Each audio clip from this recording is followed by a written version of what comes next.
ലോകമെമ്പാടുമുള്ള മലയാളി പ്രേക്ഷകർക്കും big boss season 2 പരിപാടിയിലേക്ക് സ്വാഗതം. അങ്ങനെ ഈ സീസൺ 2 ഒരാഴ്ച പിന്നിട്ടിരിക്കുകയാണ്. കളി കൂടുതൽ വാശിയേറിക്കൊണ്ടിരിക്കുമ്പോൾ ഒരാൾ ഇന്ന് ഈ വീട്ടിൽ നിന്നും പുറത്താകും. നമുക്കിന്ന് ഫസ്റ്റ് എവിക്ഷൻ നടത്താം. നമുക്ക് നേരെ വീട്ടിലേക്ക് പോകാം. ബിഗ് ബോസ്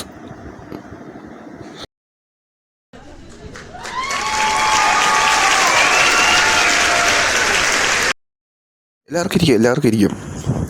അപ്പോൾ നമ്മൾ ഒരാഴ്ച പിന്നിട്ടിരിക്കുകയാണ്. കൂടുതൽ വാശിയേറും എന്ന പോരാട്ടമായിരിക്കും ഇനി അങ്ങോട്ടുള്ള ദിവസങ്ങളും.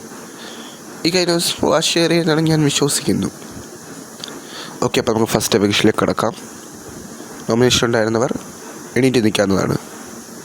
അപ്പോൾ ബണ്ണി, അക്കു, സ്കൈ, പിന്നെ കിറ്റി, നിങ്ങളിൽ ഈ വീട്ടിൽ നിന്നും ആദ്യം പുറത്താവുന്നത് മറ്റാരുമല്ല, കിറ്റിയാണ്.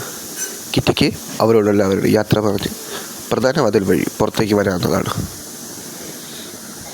വീട്ടിൽ നിന്നും പുറത്തായി വരുന്നു കിറ്റി. കിറ്റിക്ക് അതാണ് പുറത്തേക്ക് പോകേണ്ട വഴി.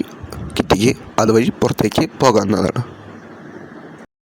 അങ്ങനെ ആദ്യത്തെ ആഴ്ച തന്നെ അടിതെറ്റി ഒരാൾ പുറത്തേക്ക് പോയിരിക്കുകയാണ്. നമുക്ക് നേരെ വീട്ടിലേക്ക് പോകാം.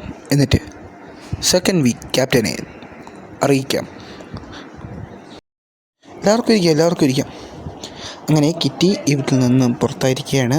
എല്ലാവർക്കും വിഷമമുണ്ടെന്ന് കരുതുന്നു. പക്ഷെ അതൊക്കെ ഇനി സർവ്വസാധാരണമായിക്കൊള്ളും. കാരണം അടുത്ത ആഴ്ച വീണ്ടും 2-1 ആൾക്കാർ പുറത്തേക്ക് പോകാം. അപ്പോൾ നമുക്ക് സെക്കൻഡ് വീക്ക് ക്യാപ്റ്റനായിട്ട് ആൾക്കാർ തിരഞ്ഞെടുത്തിരിക്കുന്നത് ബണ്ണിയാണ് സെക്കൻഡ് വീക്ക് ക്യാപ്റ്റൻ. ബണ്ണി അഭിനന്ദനങ്ങൾ നേരുന്നു. അപ്പോൾ നമുക്കിനി അടുത്ത ആഴ്ച കാണാം.